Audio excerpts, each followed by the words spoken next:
सभी भाई बहनों को जय यीशु, जय मसीह। मैं अपने YouTube चैनल जीवन का सोता में आप सबों का स्वागत करती हूँ। और आज काफ़ी समय के बाद मैं एक नया वीडियो लेकर आपके सामने आई हूँ। आज हम सीखेंगे भला सामरी दृष्टांत से कि प्रभु इस दृष्टांत के द्वारा आपसे या मुझसे क्या कहना चाहते हैं। हम लूकस के सुसमाचार अध्याय आप लोगों ने तो कई बार ये दृष्टांत पढ़ा होगा, सुना होगा। मैं आपको ये नहीं कहती, आप मेरे साथ अभी पढ़ लीजिए। लूकस अध्याय 10 और उसके 25 से 37 में हम एक दृष्टांत के बारे में सुनते हैं, भला सामरी, जिसका शीर्षक है भला सामरी। यानी प्रभु इस समय हम देखते हैं कि वो यरूशलेम में हैं और यहूदियों से घिरे हुए हैं। और हम कई जगह बाइबल में हम ये देखते हैं कि यहूदी लोग यीशु से कुछ तो सीखने आते थे, कुछ सवाल करने आते थे। और आज यहाँ पर भी हम देखते हैं कि एक यहूदियों में से ही एक शास्त्री जो व्यवस्थापक है, व्यवस्था का अच्छा ज्ञान रखता है, तो वो यीशु के सामने आता है और एक सवाल करता है कि गुरु, मुझे अनंत जीवन में जाने के लिए क्या करना है? अनंत जीवन में जाने के लिए क्या करना है? और यीशु उसे बताते हैं, व्यवस्था तो तुम्हारे पास है, तुम कैसे पढ़ते हो? उसमें लिखा है। तो उसने कहा कि हाँ, उसमें इस तरह लिखा है कि अपने ईश्वर को अपने सारे मन से, अपने सारे प्राण से, अपनी शक्ति से और अपनी बुद्धि से प्यार कर, और अपने पड़ोसी को अपने समान प्यार कर। तो यीशु यहाँ पर उससे फिर कहते हैं कि बस ऐसा ही करो, इतना करो और तुम जीवित रहोगे। लेकिन वो अपने को धर्मी ठहराने की इच्छा से, यानी वो इस बात को साबित करना चाहता था कि वो हर तरह से सही है और उसे व्यवस्था का पूरा ज्ञान है, वह जो कुछ कर रहा है वो सही कर रहा है, और जो नियम और कानून हैं वे सब कुछ जानता था। इसलिए उसने यहाँ, जैसे कि व्यवस्था की पुस्तक उसके अध्याय 6 और 5 में लिखा है कि अपने ईश्वर को सारे हृदय से, सारी शक्ति से, सारे प्राण से प्यार कर। और उसने वहाँ पर लेवी ग्रंथ 19 और 18 से कहा कि उसमें लिखा है कि पलटा ना लेना, ना अपने जाति भाइयों से बैर रखना, परंतु एक दूसरे को अपने समान प्यार करना। तो यहाँ हम देखते हैं कि वो व्यवस्था से ही बात कर रहा है, क्योंकि वो व्यवस्थापक था और सारे नियम को वो जानता था, अच्छा ज्ञाता था, ज्ञान उसके पास अच्छा था। लेकिन वे अपने आप को और भी ज़्यादा शायद इस मनसा से कि यीशु उसमें कोई दोष निकाले, और यीशु को वो परखने के लिए कि यीशु क्या कहते हैं, कितना जानते हैं, वे अपने को धर्मी साबित करने की इच्छा से तो यीशु से फिर पूछता है कि अच्छा, ये मैं बताओ कि मेरा पड़ोसी कौन है? मेरा पड़ोसी कौन है? अब यीशु को मालूम है कि उसके मन का कपटी उद्देश्य, वे किस उद्देश्य से ये सवाल कर रहा है। अगर यीशु उसे सीधे सीधे कहते तो हो सकता है कि यहूदी भड़क जाते। तो यीशु ने अपनी बात को उसे इस तरह समझाया, दृष्टांत के रूप में उसे बताते हुए, जिससे उसे अपनी कमी भी पता चले, और वह यीशु जो कि यीशु में दोष निकालने के लिए था वहाँ पर, और यीशु को परखने के लिए खड़ा था, वो वहाँ पर इस बात को समझ जाए जो यीशु उसे समझाना चाह रहे हैं। तो जब उसने कहा कि मेरा पड़ोसी कौन है, हमने सुना है कि यीशु ने एक सुंदर लूकस के सुसमाचार 10:25 से उसके 37 में हम पढ़ते हैं कि यीशु ने एक भला सामरी का एक कहानी के रूप में, मतलब उसे समझाने के लिए दृष्टांत सुनाया। वो दृष्टांत क्या था कि एक व्यक्ति यरूशलेम से यरीको की ओर जा रहा था और रास्ते में उसे डाकुओं ने, खतरनाक रास्ता था जो यरीको की ओर जा रहा था, तो अकेला पाकर उसे लूटा, पीटा, मारा, अधमरा, घायल करके उसे वहाँ छोड़ करके चले गए। अब यीशु ने कहा कि उसी रास्ते से एक याजक गुजरा। याजक ने उस अवस्था में उसे पड़े देखा, लेकिन याजक कतरा कर आगे चला गया बिना उसकी सहायता करे। फिर उसके बाद लेवी भी वहाँ से गुजरा और लेवी भी उसे देखकर कतरा कर गुजर गए। हम जानते हैं यहाँ पर कि ये लोग यहूदी थे और अपने ही जाति भाई की इन्होंने मदद नहीं करी। उस समय यहूदियों के अनुसार संगी साथी का मतलब था, पड़ोसी का मतलब था ऐसा इंसान जो यहूदी धर्म की परंपराएं मानता हो। मेरे भाई और बहनों, आज हमें बहुत अच्छी तरह से इस बात को समझना है कि यीशु इस दृष्टांत के द्वारा आप और मुझे क्या क्या कहना चाहते हैं। वो तो उनका अपना जाति भाई था और ये लोग कहते थे कि इसके खिलाफ अगर हम दूसरे लोगों से, जैसे समारियों से, ये लोग कोई मेल जोल नहीं रखते थे और उन्हें नीच समझते थे। ये सिर्फ अपने ही जाति भाइयों के साथ संबंध रखते थे। लेकिन यहाँ पर यीशु कहते हैं कि एक याजक वहाँ से गुजरा, ये याजक ने भी उसको घायल अवस्था में देख करके कतरा के निकल गया। उसके बाद लेवी, और ये वो लोग थे जो मंदिर के कार्य करा करते थे। याजक थे जो बलिदान चढ़ाया करते थे, लोगों की तरफ से मध्यस्थता करते थे, प्रायश्चित बलि चढ़ाते थे। और लेवी उनके पद से कुछ छोटे समझे जाते थे। और लेवी पवित्र सामग्रियां संभालना, तंबू की देख रेख करना और शिक्षा देने का काम करना, संगीत का सिखाने का कार्य संगीत का कार्य संभालते थे। तो ये दोनों ही धर्म के कार्यों को करते थे, मंदिर में रहा करते थे। लेकिन हम देखते हैं कि ये वहाँ से दोनों के दोनों कतरा कर निकल गए। हो सकता है कि बहुत सारे कारण हो सकते हैं। हो सकता है उस दिन विश्राम का दिन हो और उन्होंने सोचा होगा कि हमें तो ये हमारा काम नहीं है, हमें समय पे पहुंचना है, हमें अपना काम करना है मंदिर में जा कर के। और या हो सकता है कि उस दिन विश्राम का दिन हो। जो भी कारण हो, वे वहाँ पर उसकी सहायता के लिए नहीं रुके। ये भी उन्होंने सोचा होगा कि हम उसको छूने से अशुद्ध हो जाएंगे, हमारे कपड़े गंदे हो जाएंगे, बहुत सारी बातें। तो उन्होंने उसकी मदद नहीं करी और वहाँ से निकल गए। लेकिन हम इसमें देखते हैं दृष्टांत में, उसके बाद तीसरा व्यक्ति जो गुजरा वहाँ से, वो था एक सामरी। और सामरी लोगों से यहूदी लोग कोई भी मेल नहीं रखते थे। यहूदियों को वो नीच समझते थे, यहूदियों से कोई मेल जोल नहीं रखते थे। तो यहूदी तो उनके द्वारा तिरस्कृत समझे जाते थे।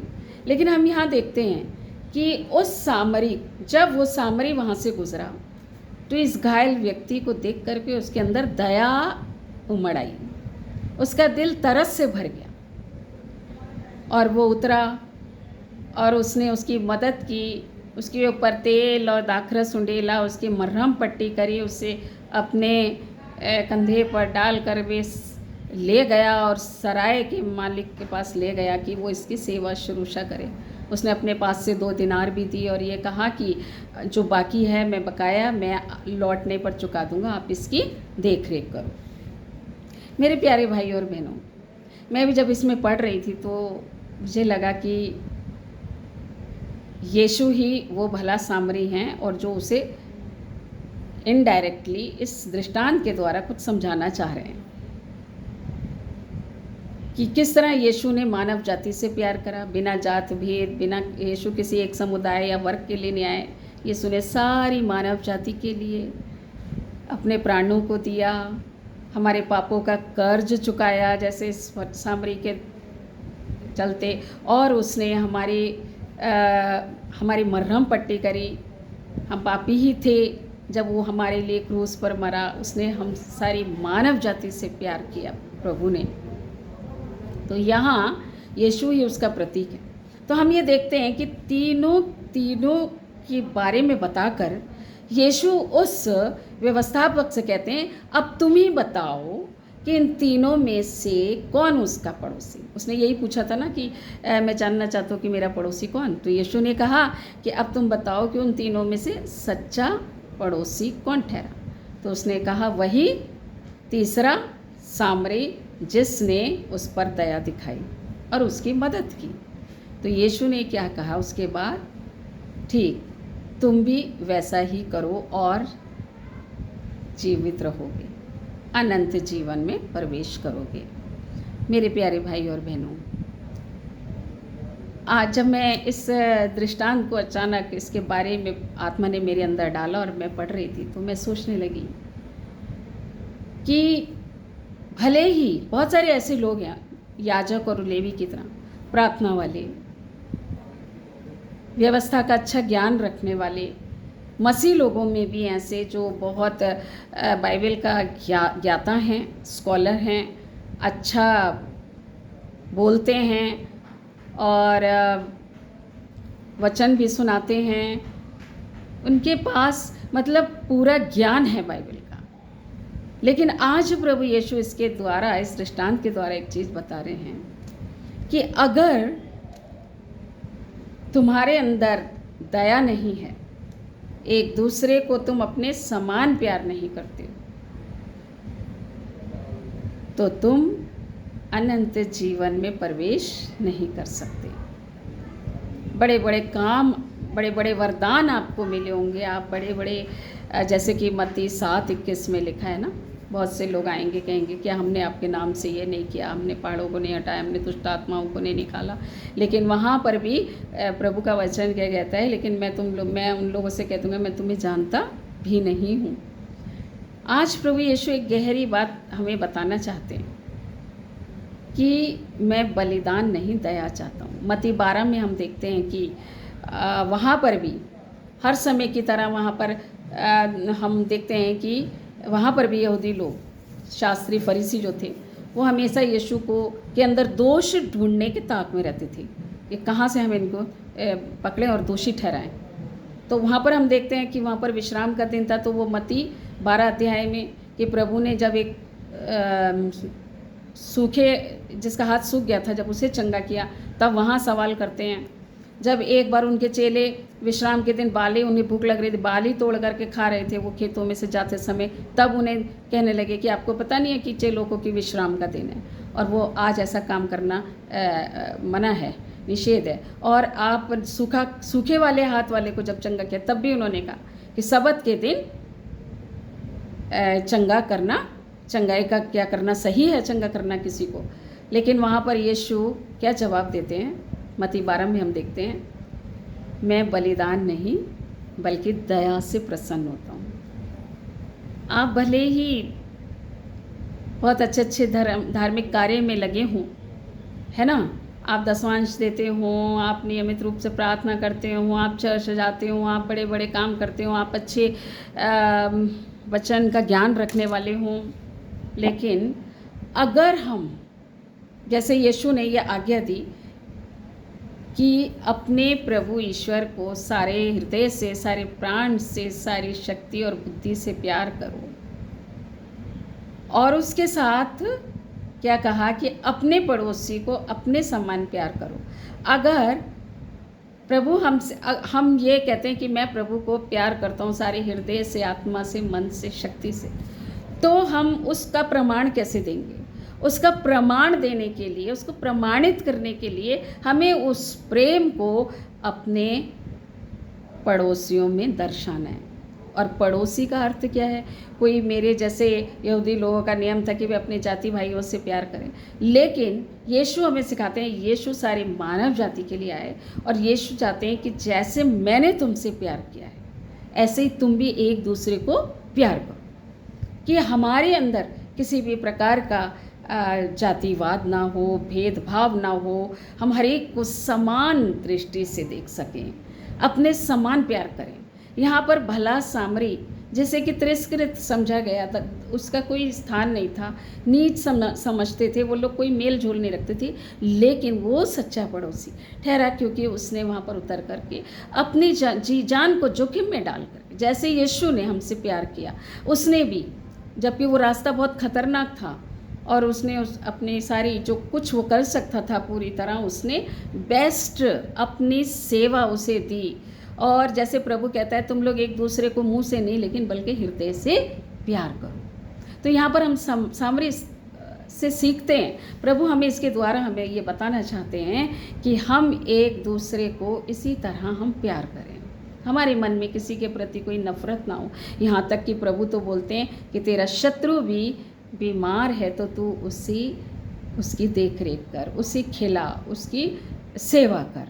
तो प्रभु आज इसके द्वारा हमें बताते हैं कि अगर हमारे जीवन में हम सिद्ध होना चाहते हैं उसकी दृष्टि में, तो जैसा कि लूकास के अध्याय 6 में लिखा है, प्रभु ने कहा कि वो अपना सूरज भले और बुरे दोनों पर चमकाता है। तो फिर बाद में वहाँ प्रभु अध्याय 6 में कहते हैं अपने स्वर्गीय पिता की तरह दयालु बनो तुम भी, जैसा तुम्हारा पिता दयालु है ऐसो बनो। जिसने हमसे इतना प्यार किया, अपना सर्वस्व दे दिया, अपना परम प्रिय बेटा भी हमारे लिए अर्पित कर दिया। हम तो पापी ही थे जब वो हमारे लिए मरा। तो आज प्रभु हमें इसके द्वारा एक ही सिखाते हैं कि हमारे हृदय में जब तक तरस नहीं है, करुणा नहीं है, दया नहीं है एक दूसरे के प्रति, तो ये आज्ञा पूरी नहीं होती। आज मैं आपको जब ये बोल रही हूँ तो मुझे शायद सबसे अच्छा उदाहरण मुझे अगर इस दुनिया में लगा तो वो थी मदर तेरेसा, भला सामरी। उन्होंने एक दो की नहीं, लेकिन उन्होंने अपना पूरा जीवन ऐसे लोग जिन्हें वो जानती नहीं थी, गलियों में से, सड़कों में से, नालों में से, कूड़ा कचरे में से उठा करके उनकी पूरा प्रेम उंडेलते हुए प्रभु का उन्होंने उनकी देखरेख करी, सेवा शुश्रूषा करी। यहाँ तक कि आप उनकी किताब पढ़ेंगे तो एक जगह लिखा है जिस पुजारी ने उनकी निंदा करी, मजाक करा था कलकत्ता शहर में, और जब उसे टीवी हो गई, उसके अपने बड़े पुजारी ने काली के मंदिर से उसे निकाल दिए जब वो उसे खून की उल्टी हो रही थी, और कुछ ने कहा कि तुझे तो अपने किए का दंड मिल गया, क्योंकि वो जानते थे किसने मदर तेरेसा की निंदा करी। लेकिन जब वो उनके धर्मशाला में आया तो मदर ने बड़े प्यार से उसका स्वागत करते हुए, जब उसने कहा कि मुझे माफ़ कर दो, मैंने आपके संग इतना ऐसा ऐसा किया, इसलिए मुझे अपने किए की सज़ा मिल गई, लेकिन मदर ने एकदम जैसे कि सचमुच उन्हें कुछ याद नहीं है, उन्होंने कहा मुझे कुछ याद नहीं कि तुमने ऐसा मेरे साथ किया, तुम मेरे अतिथि हो। और उन्होंने बड़े प्यार से उसका स्वागत किया जिसने उनके चेहरे पर थूका था, और सबसे पहला पेश वो था कि जिसकी सेवा उन्होंने करी। तो मैं सोचती हूँ कि मदर तेरेसा ने वो किया जो प्रभु यीशु चाहता है। दीनहीन बनकर उसने कोई बड़े बड़े काम नहीं किए, लेकिन जो प्रभु का हृदय उसके पास था, और वो जब भी किसी कोढ़ी को, किसी घायल व्यक्ति को वह सेवा करती थी तो वो कहती थी कि मैं इसमें प्रभु को देखती हूँ, मैं प्रभु के घाव पोंछ रही हूँ, मैं प्रभु के लिए कर रही हूँ, प्रभु का शरीर, प्रभु की रचना है ये, इसलिए मैं इसमें प्रभु को देखती हूँ। वही यहाँ पर इस दृष्टांत के द्वारा यीशु हमसे कहते हैं कि हर एक व्यक्ति, चाहे वो किसी जात का हो, चाहे किसी धर्म, किसी दुनिया में, लेकिन वो ईश्वर की रचना है। और जब हम ये उस ईश्वर के स्वरूप को उसमें देखेंगे तो हम पूरे तन मन से, हृदय से उसको प्यार कर पाएंगे, ज़रूरत में उसकी सेवा कर पाएंगे। मेरे प्यारे भाइयों और बहनों, और यहाँ पर प्रभु यीशु उस व्यवस्थापक को ये कह रहे थे कि अगर तुम सिद्ध होना चाहते हो उस पिता की दृष्टि में, तो यही करो जो भला सामरी ने किया। मेरे प्यारे भाई और बहनों, कुछ ही दिन पहले मैंने एक वीडियो देखा था, एक भाई हैं जो हमारे यहाँ आते रहते हैं, और सब जानते भी होंगे उनको, अपोस्टल विनोद कुमार। बड़े निर्भीक हैं, बोल्डली। वो जब यहाँ पर आए थे तो हमारे साथ भी वो जहाँ से निकल रहे वहाँ पर वो प्रभु यीशु के बारे में बताते जा रहे थे। गाड़ी का शीशा खोल रखा था उन्होंने, तो मैं उनका वीडियो देख रही थी। तो जब पौड़ी गढ़वाल में वो किस तरह वो सेवा करते हैं, मैं सचमुच एक हृदय को छू गई वो घटना कि वो एक गली से गुजर रहे थे अपने दोस्त के साथ, जो उनके साथ सेवा करता है मोटरसाइकिल से, और उन्होंने रास्ते पे एक पूरा खून से लथपथ व्यक्ति, किसी ने एक्सीडेंट मार दिया और वो घायल अवस्था में पड़ा हुआ था। लेकिन ये भी आगे बढ़ जाते, लेकिन ये रुके और इन्होंने उसे अपने कंधे पे डाला, और अस्पताल बहुत दूर था, लेकिन उसकी पूरी देखरेख करी और उसकी सेवा करी और उसे अस्पताल पहुंचाया। ये सब मैं वीडियो में देख रही थी, और उस ऐसा करने के कारण उनके अपने पूरे कपड़े खून में हो गए थे। तो मेरे प्यारे भाई और बहनों, ये है जो प्रभु यीशु बताना चाहते हैं। कई बार शायद हम में से भी बहुत सारे मसीह ऐसे होते हैं कि वो मसीह तो बन गए, लेकिन वो नहीं जानते, वो यीशु को सचमुच नहीं जान पाए। अगर उनके पास यीशु का हृदय नहीं है, यीशु का चरित्र नहीं है, तो वो यीशु को नहीं जानते। मैंने ये देखा है, मैंने अनुभव किया है कि जाति के नाम पर कई साल हो गए उन्हें विश्वासी बने हुए, यीशु में आ गए, कहते हैं हम मसीह हैं, यीशु में विश्वास करते हैं, लेकिन वो अपने बेटे बेटियों की शादी भी वे दूसरी जात बरादरी में करना नहीं चाहते। देखिए, वो अपनी जाति में ही करेंगे। एक बहन थी, हम कई जगह उन्हें रिश्ता दिखा रहे तो उन्होंने क्या कहा कि नहीं, अगर हमारी जाति में ही हम करेंगे। ऐसे हैं ये मसीह लोग। और कितने हैं जो कि वो कहते हैं हम उनके घर जाना इसलिए पसंद नहीं करते क्योंकि वो लोग, हम उनकी पृष्ठभूमि बैकग्राउंड जानते हैं, वो कहाँ से आए हैं और किस जाति के हैं। तो ऐसे कितने सारे मसीह लोग हैं। तो ये अपने आप को वो ये इस व्यवस्थापक की तरह क्लेम नहीं कर सकते यीशु के सामने कि मैं सारी आज्ञाएं जानता हूँ, मैं तो आज्ञा पालन करता हूँ, मुझे मालूम है कहाँ पर क्या लिखा है। क्योंकि यीशु ने कहा, अगर तुम अपने पिता की तरह दयालु नहीं हो, तुम्हारे हृदय में तरस नहीं है, तुम्हारे अंदर भेदभाव है, तुम एक दूसरे को, पड़ोसी कौन है, केवल हमारे घर का नहीं, जो हमारे बगल में है वो नहीं, हर एक दूसरा। इसलिए यीशु ने कहा एक दूसरे को अपने समान प्यार करो। हर एक दूसरा व्यक्ति आपका पड़ोसी है, आपका जो भी आपके सामने आता है। इसलिए मेरे प्यारे भाई और बहनों, हम उस भले सामरी की तरह बने और जो भी हमारे सामने, हम उसकी सेवा में लगें। कई बार लोग जो हैं, वे लोग रिस्क नहीं लेना चाहते। अगर रास्ते में कोई घटना हो गई है, कोई ऐसा केस देखते भी हैं, तो उन्हें क्या लगता है कि ऐसा ना हो कि हम तो भला करें और उल्टा हमारे ऊपर पुलिस केस हो जाए, तो वे इस चक्कर में वे कतरा के निकल जाते हैं। कुछ हैं वो सोचते हैं कि हमारे कपड़े गंदे हो जाएंगे, अरे इसकी ये हालत है, क्योंकि अंदर में हमारे घिन है, हम गंदे नहीं होना चाहते, है ना। तो कई कारण हैं। और लेकिन मेरे भाई और बहनों, हम यहाँ तो चलो हम किसी भी तरह से एक्सक्यूज़ करके कतरा के निकल जाएंगे, लेकिन हमें प्रभु के सामने जब खड़ा होना है, हम उसके सामने से हम एक्सक्यूज़ नहीं मार सकते। जब हमसे सवाल करा जाएगा, हमें उसके सामने पेश होना है, ये तो पक्का है। तो हाँ, मुझे, जब मैं आपको ये बता रही हूँ, तो मुझे एक और, मेरे को बहुत अच्छे अभिषेक दास हैं, कुछ ही दिन पहले प्रचार करने में उन्होंने इस बात को बीच में रखा था। सभी लोग जानते होंगे, शायद उनको सुनते होंगे, मैं बहुत ज़्यादा सुनती हूँ और बहुत अच्छा लगता है। वे आचार्य विकास मसीह, भारतीय दर्शनों से वे बात करते हैं। तो वो एक दिन बता रहे थे, मैंने उनका वीडियो देखा कि मैंने सारा दिन परमेश्वर के प्रेम के बारे में बहुत प्रचार करा और कई मीटिंगें मैंने ली, लेकिन मैं शाम को थका हारा जब अपने घर की ओर जा रहा था अपने कार से, तो वहाँ पर दूर से मैं देख रहा था कि कोई लिफ्ट मांग रहा है और वे कार में तेज़ी से जा रहे थे। तो उन्होंने देखा कि एक व्यक्ति जो है वो ऐसे ही, मतलब उतने ज़्यादा नहीं, पजामा कुपड़ा कुर्ता पहने हुए है, लेकिन अधेड़ उम्र का व्यक्ति कोई, और उसके हाथ में बहुत बड़ा सा बैग है। तो वे दूर से लिफ्ट मांग रहा था, सूना रास्ता था। तो उस समय तो इन्हें तरस आया और इन्होंने सोचा कि अरे मैं ये अकेला कौन खड़ा हुआ है बैग के साथ, बड़े मैं इसे अपनी गाड़ी में बिठा करके इसको घर छोड़ के आता हूँ पहले। लेकिन जब धीरे धीरे गाड़ी पास में आई तो उन्होंने क्या देखा, ये तो गार्बेज कलेक्टर है। अरे बाप रे, ये तो कूड़ा कचरा वाला है, जिसने इसके हाथ में तो कूड़े कचरे का बैग है। तो उन्होंने गाड़ी और तेज़ कर ली, पहले धीमी करी और तेज़ कर ली, और वो अपने घर पहुंच गए।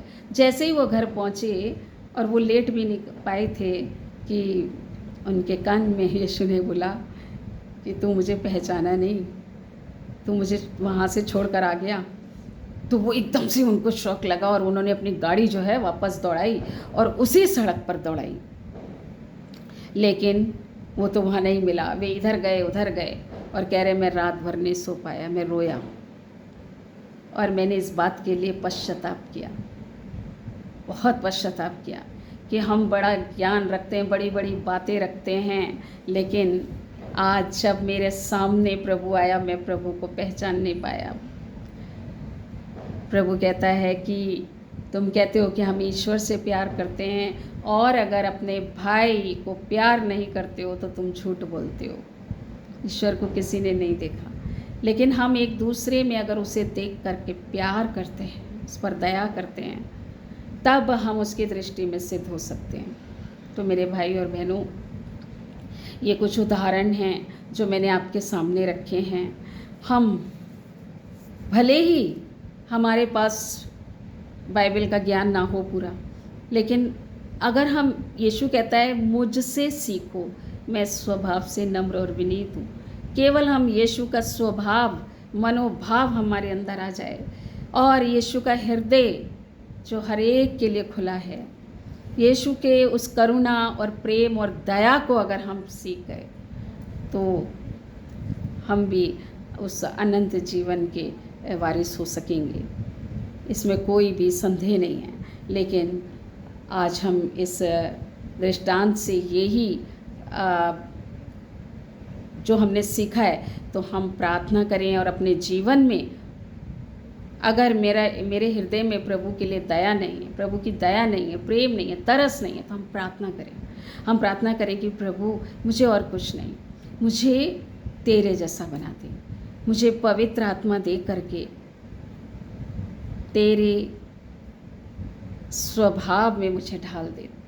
मैं तुझे और गहराई से तुझे समझ सकूं, तुझे जान सकूं, तेरे प्यार को, तेरे प्यार से मुझे भर दे। हम इसके लिए प्रार्थना करें मेरे प्यारे भाई और बहनों कि हमें और कुछ नहीं, लेकिन हम उसके प्रेम से भर जाएं। जैसा यीशु ने आपको और मुझसे प्यार किया है, हम उस प्रेम से प्रेरित होकर एक दूसरे को। वो बात अलग है कि आपके पास उस समय क्षमता नहीं है या आप शारीरिक रूप से आप लाचार हैं, लेकिन जो कर सकते हैं, जैसे मत्ती 25 में यीशु ने न्याय के दिन यीशु एक ही बात पूछेगा, मैं बंदी गृह में था, तुम मुझसे मिलने आए, बहुत सुंदर है। मैं भूखा था, तुमने मुझे खिलाया। मैं बीमार था, तुमने मेरी सुध ली। तो कोई भी हमारे जीवन में अगर यीशु ने क्या कहा, जो कुछ हम कहेंगे कि प्रभु हमने कहाँ तुझे भूखा देखा, बंदी देखा, बीमार देखा और तुझसे हमने नहीं मिले, हमने तेरी सुध नहीं ली। तो यीशु ने क्या कहा, जो तुमने छोटे से छोटे भाइयों के लिए में से किसी एक के लिए भी किया, तो वो तुमने मेरे लिए किया। तो प्रभु यीशु हमें आज इस दृष्टांत से की बात सिखाते हैं कि अगर हम परमेश्वर की दृष्टि में सिद्ध होना चाहते हैं, हम ये दर्शाना चाहते हैं कि सचमुच हम तुझे हृदय से प्यार करते हैं, शक्ति से प्यार करते हैं और अपने प्राणों से प्यार करते हैं, उसको हमें दर्शाना पड़ेगा अपने पड़ोसी में, एक दूसरे में उस प्रेम को दर्शाना पड़ेगा, तब ये आज्ञा पूरी होती है, नहीं तो ये आज्ञा अधूरी है। तो हम पूर्ण होना चाहते हैं अगर अपने पिता की तरह, स्वर्गीय पिता की तरह, तो हमें यीशु से सीखना होगा। और जैसे कि मैंने अभी 2-3 उदाहरण दिए, हम भी भला सामरी बने। तो मैं सोचती हूँ कि आपको आज ये मेरा वीडियो पसंद आया है, तो आप चैनल को सब्सक्राइब ज़रूर करें, कमेंट करें, लाइक करें प्रभु आपको बहुत आशीष दे। God bless you.